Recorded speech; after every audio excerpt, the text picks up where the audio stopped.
Well, folks, welcome to another edition of Rimshots with Sean, brought to you by Barstools and Bandtalk. My friend Dave Tedder down in Vegas always sends me the greatest of guests, and this next one is no exception.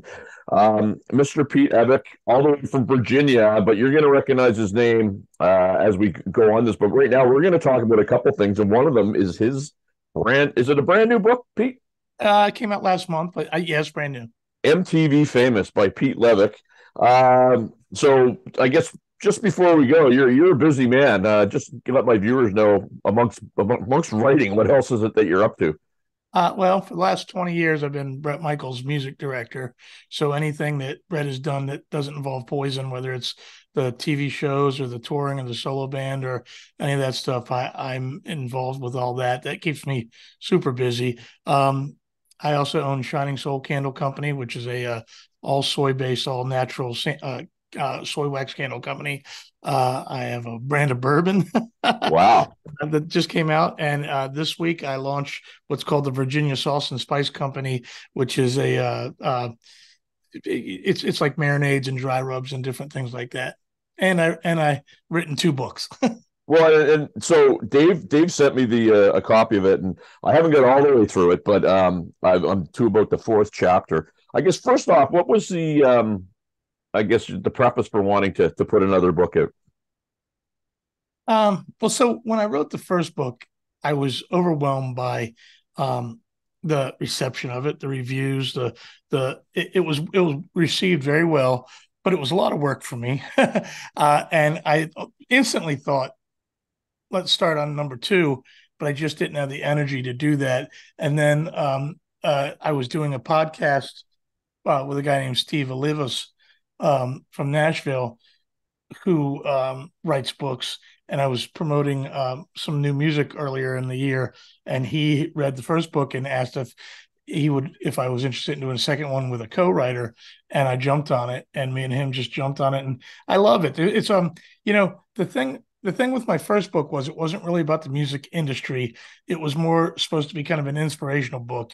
I about chasing your dreams and how to make things happen, and but it was more about life lessons and how to get there like that. And I got so much response from people about how that inspired them and it was influential to them. So I wanted to write a book that involved the music industry, but still keep that.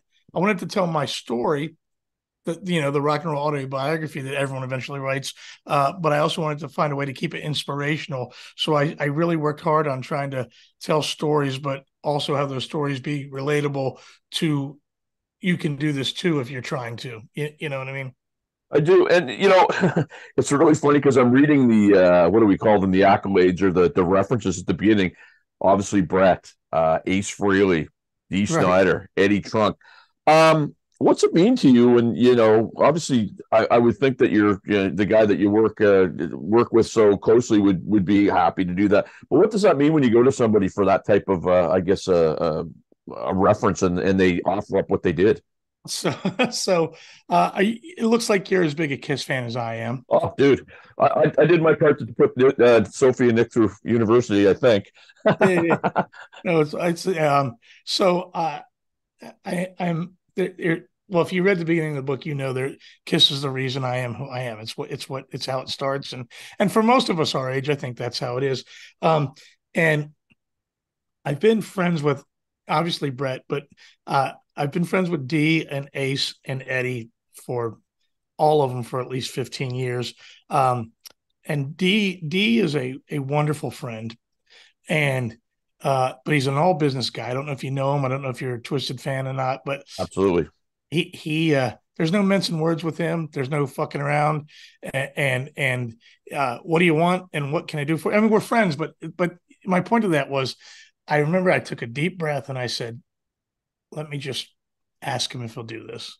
He's always any we I played for him several times. He's hired me to be his band at his charity event several times over the years, and we get along great. But I thought it was a big ask, and I'll tell the whole story. Eddie Trunk was the first one I asked. I had a tier of how I would get this done, to be honest with you.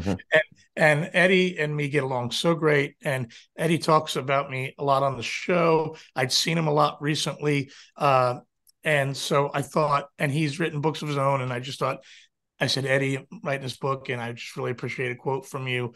Just doesn't have to be about anything other than our friendship. And he wrote What You Saw. And that was, I was so grateful and thankful, because at the same time, I thought Eddie could also tell me no, because that opens up the floodgate to him having to do that for everybody. Sure. You know, and so once Eddie said yes to it, then I hit D up next, and I said, D,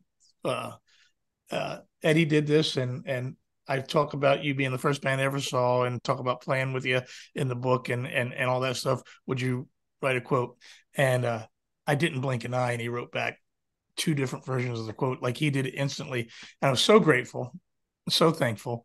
And then with Ace, I kind of, so me and Ace will text back and forth a couple times a year. He played on a Bret Michaels record that I produced, and I was able to fly to his house with my mobile studio, and me and him spent the entire day, just me and him at his house, recording these tracks. And it was like these, does it get better? Really. It doesn't get any better than that. And we stayed in touch over the years, but casually, and we chat. And I remember I just like pacing around for like 2 days trying to figure out how to say it to him, explain him what I'm asking. And Ace is like me. I think he has a short attention span, and you got to get right to the point. But I also had to explain into depth what I wanted from him. You know what I mean?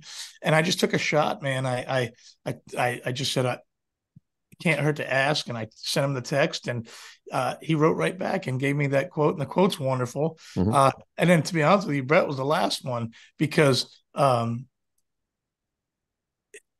if I asked Bret first, it's kind of hard to explain. Bret would be like, well, let's see. We'll see. We'll get around to it. Bret's my best friend in the whole world. 20 years.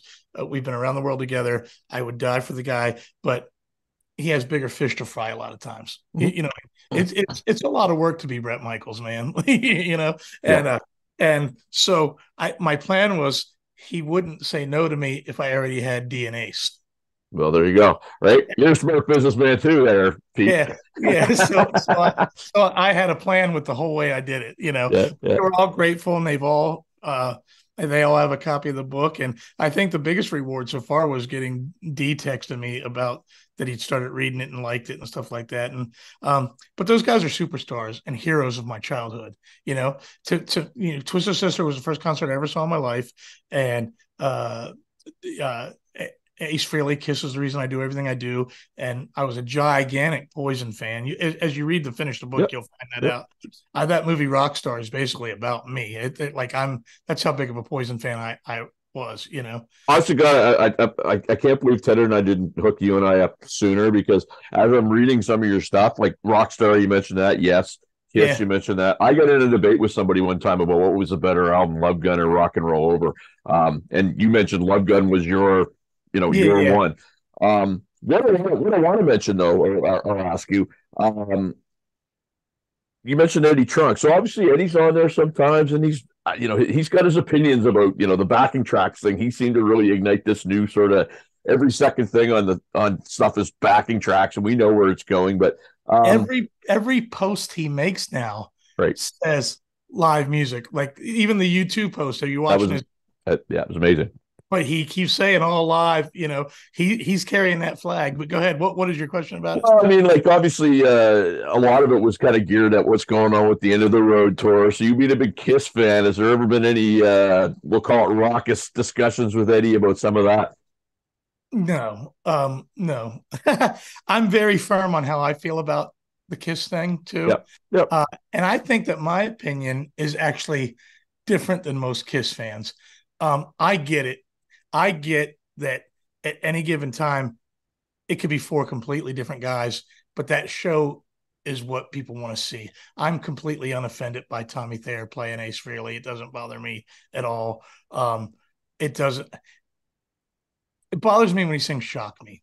I don't like that. I don't know why that part I wish he didn't do that. But what's my opinion, Count? I'm just a fan. The backing tracks, me and Bret are all live all the time. We are, Poison's live all the time. Our band is live all the time. But Bret's funny. In our band, he wants to sound like Def Leppard, So instead of backing tracks, we just get more members in the band. We're up to 7 people in our band now. Wow. We have backup singers and keyboard players and auxiliary guitar players, and because he wants to keep it live, but he wants that big giant sound. So is your question if me and Eddie ever argued about Kiss, or what do I think about Kiss using the tracks? It's a little of both, because I mean, it's funny. I follow Eddie quite a bit. It's a goal of mine actually to have a debate with him sometime about backing tracks. And I'll tell you why. I'm a drummer myself. I play actively. I don't use backing tracks, but I play in 2 bands that use click tracks. Mm-hmm. It's a skill set. It's a skill, right? Right. A lot of people can't do it. They think it's easy till they try it. And if you work on something and you get good at it, you shouldn't, I guess, be ashamed to say that you do it. And I mean, I get the whole thing's on backing track. That's a little ridiculous, but you're in the day and age where people want to see it exactly the way it was recorded. So other than Kiss being the reason I do everything I do, Van Halen's my favorite band of all time. Alex is my. No, it's just I have an internet glitch. It's fine. Alex Van Halen for sure. Right. And it's funny. Not a lot of people, I'm not going to say he's underrated because everyone knows he's great, but he's as great as Edward was. Oh, agreed. And the 2 of them, have you ever seen the 2 of them play without each other? Just that I saw Eddie on, I think it was Saturday Night Live, that one thing that he did. It's not the same. It's not strange, the same. Strange. The 2 of them need each other, or now it's past, but they needed each other to play like that. And I know several people that have played with Eddie that it was the combination of that blood. And when Wolf played with him, I saw the Van Halen rehearsals. I was at the very last rehearsal of the first tour with Dave, and Dave didn't show up, and I watched the 3 Van Halens play for 3 hours. Wow. Just them and Wolfie was singing some stuff, and it was an arena in Charlotte, North Carolina, and they were like a hive. You could tell that blood. And Michael's my friend, and I waved that Michael Anthony flag till the end, and I'm a Hagar fan till the end. But watching the 3 of those guys for those 3 hours just play music, it was like a beehive. It was an unstoppable machine, and there's something in that Van Halen blood that none of us have. And their father had it. Their father had it. You know what I mean? Yep. And but my point to why I'm bringing up Van Halen is I'd be curious to challenge Eddie on this. In fact, when you and me are done, I may call him. It just occurred to me. He is such a Hagar fan. I think Hagar's playing his birthday party. Okay. Right? Hagar uses tracks. That's interesting. Interesting. But he only uses tracks for the keyboard parts of the Van Halen songs. That's interesting. And to me, it's the Who used to use it back, like in the set. It's not a new thing, but it just seems like if you're in a podcast and you want to blow up nationally or internationally, say something about backing tracks and you're guaranteed to be picked up. And it's just kind of, now the new thing is tuning down for singers. That's not a new thing either. It's not a new thing at all. Right. We just played. I have a solo acoustic thing I do with Chad Stewart from Faster Pussycat. Mm-hmm. We just played this weekend with Mike Tramp from White Lion, and he was down a step and a half. Wow. And no one noticed. Yep. You know what I mean? Like he sang those songs and everyone sang along with him, and it is what it is. Sammy Hagar, I think, is down a full step now. And he's considered the guy that can still sing. That's what you always hear is Hagar still got it, but he's down a whole step. So to what I say is, what you say is exactly right. There is an art to playing to a click track. I was a studio owner for a lot of years, and my partner was my drummer Chuck of 36 years, and we would spend hours and hours in there learning to play to the click. And what you could not say it better until you think you have to do that. Every drummer in the world says, "Oh, I can play to a click." Until you maybe I'll play to a click, but play to a click with the energy of a 30,000 seat audience screaming at you and everything else going around you. And it's a talent. I don't have any problems people playing with tracks. You say people have been doing it forever.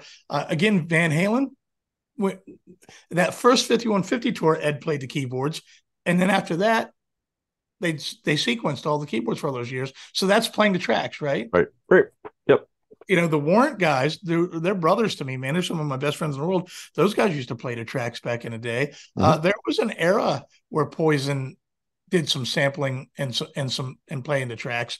But I'm not against it. It is a talent, and if you can do it, it's great. I see a lot of local cover bands doing that shit, and it's complicated, and they put a lot of work into it. It's work as well, and it's like playing an instrument, if you ask me. So I'm not against it. What I'm against is Motley Crue, the way they do it. That's fair. Yeah, if you're using it to enhance the show, you're doing it. If everybody on the stage is actually playing and you're just doing something to enhance it, that's great. If you're literally faking it, then that's wrong. No, that's fair. We're going to take our first break, and if you do talk to Eddie, you can let him know that you talked to the guy up in Halifax that's been chirping him about it, because I love to debate him about it. And I get what he's saying, I really do, because at the end of the day, you don't want to go to a show that's totally on track, right? And Right. what have you. But there's no honor to going up there and doing something badly just to say that you've played the show. That's just my opinion on it, right? Yeah, absolutely. Okay, we'll be back after this. Well, welcome back, Rimshots with Sean. We're here with Pete Evick he's down in Virginia, which is amazing. So let me get back to what we were saying a minute ago. Sure.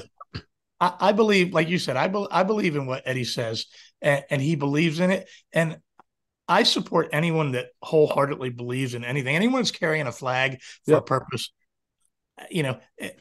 Eddie's educated dude, and he doesn't speak without merit. Does that make sense? He's not. It does. Here's the thing. Well, go ahead. His opinion is based on stuff that he knows and believes. He's not just talking out of his ass. So while I don't disagree with tracks, I also support that Eddie believes in that full-heartedly, what he's saying. And I'm not just saying this because he's a friend of yours. The thing that I do like about Eddie Trunk is he'll throw something out there and he'll sign off on it, right? Like he doesn't walk it back. Yeah. And I like that. No, I like that, because in this day and age, you say anything and it's just constantly damage control with people, and it's just, it's just silly.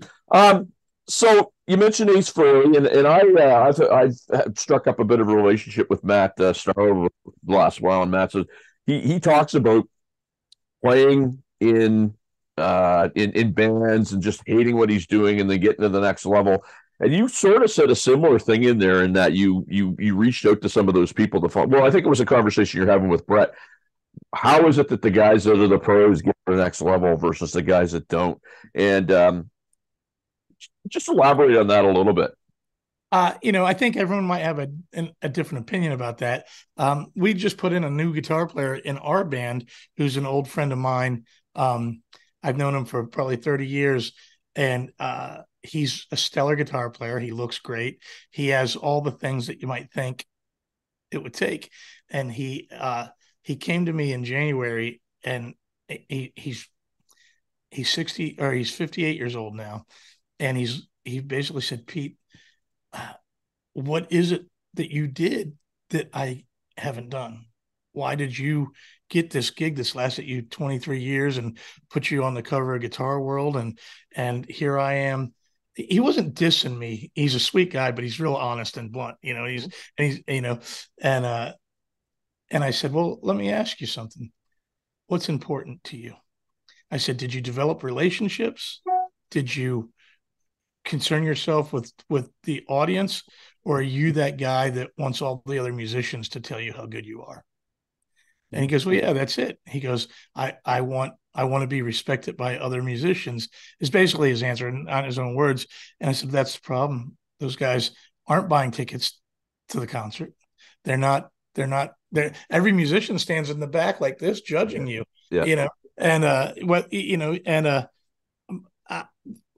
what it takes to get to the level, I don't think it's talent as much as it's how to live on the road, how to learning how to give people their space, knowing how to demand what you want without being taken advantage of, but get along with everybody, understand. It's a lifestyle. and like me and Bret talk about this a lot, is Bret's mother travels nonstop. I, I use the word vagabond, and he doesn't like me using that word. I don't think of it as a negative word. He Right. sees it sometimes with negative connotations. I never even knew what that word was until that Metallica song. So, but and my father was like that, and I believe that that traveling nomad is in your blood. I believe it's hereditary. I believe it's something who you are, and a lot of times musicians become musicians so that they can do that. I think it's what came first, the chicken or the egg type of scenario. You know what I mean? You Yep. have to be born able to wake up in a hotel room, a different hotel room every night, and live out of a backpack, and and respect other people and their space, and living on a tour bus and knowing that if someone's in a bad mood, to not don't even try to help, just leave them alone, just space when there's no space. And being a team player, and never ever ever worrying about how good you are. If you're joining a band like Matt is been playing with Ace, um, and I've been with Bret for 20 years, it's not about us. Play really good and do the best you can, but don't ever even start to think, oh wow, I hope everyone think I'm great, because that's the wrong attitude. That's not what we're here about. We're here to deliver, and I come from Kiss like you. Kiss Yep. was never the best musicians. I'm here to play great rock and roll and hope that whatever I did on that stage made somebody go home with a great memory or forget about their problems. And if you're there to show the world how great you can play guitar, that's what you're doing fucking wrong. I'm really glad you said that because there's a notion that I see, within my group and online all the time where people think that, if you're a drummer, you have to play, 270 beats per minute, a double kiss or kick, and you get raking arpeggios on guitar, and people miss the. I got a friend here that he's a country drummer and musical director for guys. He always says, "Be a good hang." That's his whole thing. Well, that's basically what I'm saying. Yeah. That's the most important part, because when you're auditioning for those bands, those guys, there's a story I tell in my book, um, about me and Bret in the studio about 15 years ago, and I was hung up on trying to do this lick that I had in my head that was very unlike me. I'm very proud of my style, and I've usually just want to play like me. You'll never catch me. Every once in a while, I'll want to do something like Steve Vai. I'm a big Vai fan, or or I'll have an Ace lick or something. But I was hung up on trying to make this thing sound like Van Halen, and I just could, and it was so unlike me. And I was spending hours, and Bret was like, "What the fuck are you doing?" And I said, "I'm trying to do this thing and make it Van Halen." And he looked at me and he said, "If I wanted Edward Van Halen, I've got enough money to pay him to do this." Fair enough. And it changed my life that minute, though. You know what I mean? It made sense. Yeah. Ironically, 2 weeks ago, we have a new drummer that's been in the band for a year. It's a female. Her name is Mary. And we were playing with Lita Ford, and she was like, "God damn, Bob Rock." She said something to Bret about how great Bob's drum solo was, and she was afraid that she wasn't going to be able to live up to that. And Bret, he didn't mean to sound discouraging. He was actually trying to be encouraging, but he said the same thing. He goes, "Mary, who gives a fuck about Bob Rock? You're my drummer, and I think you're the best." And you know what I mean? And they didn't mean anything bad about Bob. He loves Bob. And Bob's a bad motherfucker too. Oh yeah, no question, no you question. know, but I forget my point about. We're just talking about musicianship and Yeah. stuff like that. Yeah, but you have to be a good hang, and you do have to be good. But what you have to realize is the best, especially with drummers. I can tell you get this. Drummers, they're like Travis Barker's an incredible drummer. And so is the guy from AC/DC. Eddie Kramer from Aerosmith is probably my favorite drummer of all time, Yep. because he's right in the middle. He can swing, and he can play "Living After Midnight" across all those Aerosmith songs if he wanted, but he can swing that ragdoll beat and do a little shuffle, and he never overplays. I want to. We're going to take one last break, and then I want to follow up on that because you just made a very good point. All right. Back after this. Welcome back. Here with Pete and Evick, and what you just said there. So, guys, like So being a drummer, but I've always grown up on like guitar solos. So for example, Ace Frehley's live solo and Making Love is one of my all-time Sure. favorite guitar solos. Taking on the Run by Aero Speedwagon, one of my all-time favorite solos. Don Henley is a drummer. Yeah, you know what? Didn't fly around the kit, but very hard to replicate. Phil Rudd from AC/DC. Yeah, the best 2/4 in the business. So there's something to be said for that simplicity sometimes where it's called for, Yeah, yeah. that people miss. Right. It's very, very, very much. It's funny you just said Don Henley very hard to replicate. It brings me to another interesting story about style. And one thing I want to say, because you would talk about your drummer friends that think they got to play so great, and sometimes you don't know how good someone really is, right? Yeah. Like, yeah. And I want to say this. It's important for me to carry this flag, and a lot of people think it's weird, but I CC DeVille is a wonderful guitar player, and he's a great friend, but even if you're his biggest fan, I promise you, you have no fucking idea how good he really is. The guy can play every Malmsteen lick you've ever heard. He can play every Van Halen lick there ever was. It's just not what he did in Poison. Do you know what I mean? Mm-hmm. And I know he was coked out of his mind and crazy in the 80s and running around and jumping and playing sloppy. But my point to that is for the last 20 years, I've been privy to being in those dressing rooms with CC on those Poison tours, and he wakes up every day and he just plays guitar all fucking day, and he's in his 60s and he still wants to get better, but he's doing it for himself. It's different. Uh, It's different than what I said earlier. When he gets on stage, he knows what he has to do. He's not ever trying to make any guitar player like him. He doesn't care what they think, but he is still at 60 years old with everything he's done, still tries to better himself for his own satisfaction. You know, I feel like I need to sign nailed yeah, it because yeah. you got to do it for yourself first. And the other thing I wanted to tell you real quick, sorry, my dog likes the attention too. Who's this now? This is Boba. Boba Boba. Taylor. Boba has 15,000 Instagram fans. I've worked my whole life on a career. My dog has 10 times what I have. But what I wanted to say is you struck a nerve with the Don Henley thing. Don, simple but easy to replicate. I made a record with Phil Collins from Def Leppard playing on it, Mm-hmm. right? And style is everything. And this is a prime example. Is I sent him the song. He recorded the song and played it back for me and Bret. He sent me the tracks back to mix, and he played exactly what I wrote. He didn't change a fucking note, right?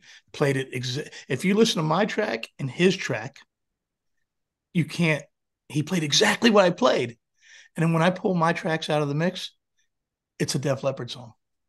Well, yep, It goes back to what you're saying about Don Henley. yep. They're stylistically the simplest things. The guy's playing my song and he turned it into a Def Leppard song. And style's more important than tricks. You know what? Peter Criss, arguably the worst and best drummer of all time, depending on who you ask. Yep. But he had great feel and shuffle. All the, you know what I mean? And I say this. It took me a long time to get to the point where I would say this for personal reasons, but I will say this about Ricky Rocket.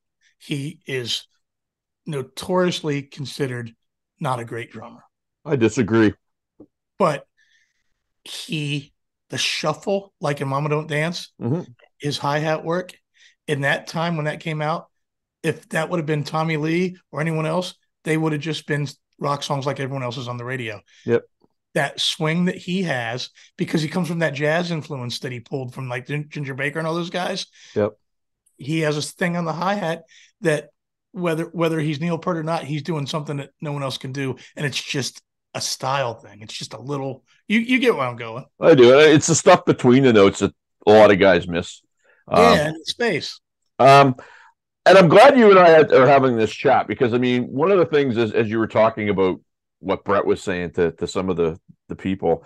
I mean, he must be a very cool guy to work for because I mean, like what I'm getting from you is if somebody's kind of down in his own way, he's pumping their tires and making sure they feel good. But you know, it's one of those things where I've talked to people about their musical directors and bands, and you just get this sense that hey, I'm doing it for a paycheck. I don't love it. It's kind of and I get the sense that you just really like being around the guy and Yeah. love Well, working with him. I do. I was a giant Poison fan, like I Yeah. told you, and me and Bret hit it off instantly and became, the best of friends. And but you're right. There's a lot of music directors that do it for a paycheck, and I would never do that. I had my own band, my own songs, my own career. I wasn't a superstar, but I was making a living playing music. I wasn't out looking for gigs. There's a handful of bands just as big as that I had the opportunity to be in, and never even the answer was no from the beginning, right? And I chose to do the Poison stuff because, well, the Bret Michaels stuff, which is basically Poison stuff, because I really love those songs. Like, there's two guys that could call me that would maybe make me consider rolling out on Bret. One, Sam Hagar, the other's Bryan Adams, and I would probably just go to Bret and say, Bret, I have an opportunity to go play those Bryan Adams songs live. I'm a gigantic Bryan fan. I'm Keith Scott and his band, and those are perfectly written songs. And he's Canadian. You got to give him. That guy, I've seen Bryan Adams a bunch of times, and so a friend of a friend is neighbors with Pat Stewart, who actually fills in for Mickey Kirchie when he's not available. But what I love about Bryan Adams, guitar player, is when he does a solo, what he plays in the album, he very rarely deviates from that. And so you're not hearing a guy doing his impression of his own solo because he's bored. I just love that. So we got to about wrap up because we're an okay sized podcast, but we're still on the free Zoom here, my friend. So this book, which I'm totally enjoying, where do people get their copy of it? How do they find it? Amazon.com is the only place to get it right now. But boy, if you're watching, I'd appreciate you picking up a copy. Yeah, I'm kind of. Well, I got it, but I'm going to get a copy because I'm one of those guys who's in it for the free stuff. So, Pete, I want to thank you so much, man. It was so nice to meet you. This is long overdue. I'm going to definitely thank Dave for hooking it up. You are a bastion of information, which I love. Yeah, I'm sad that I haven't met you before. All Kiss fans should know each other by now. Well, and the next time you're in Halifax, my friend, we'll get you out for what we call a donair. It's a delicacy that you'll. I don't know if you've had one before, but they're. I haven't, but I'd love to. Funny story. It's funny. I loved Halifax so much that I actually oftentimes, and I also like I'm so bad with naming the places. What's the farthest point up at where in Nova Scotia? Nova Scotia. Yeah, that's where the province I live in. Yeah. No, but Cape Breton. Like, where is that lighthouse that was the last North American spot that the Titanic? Oh, Signal Hill. That was in St. John's, Newfoundland. Yeah. So maybe that's not it. I thought there was somewhere else.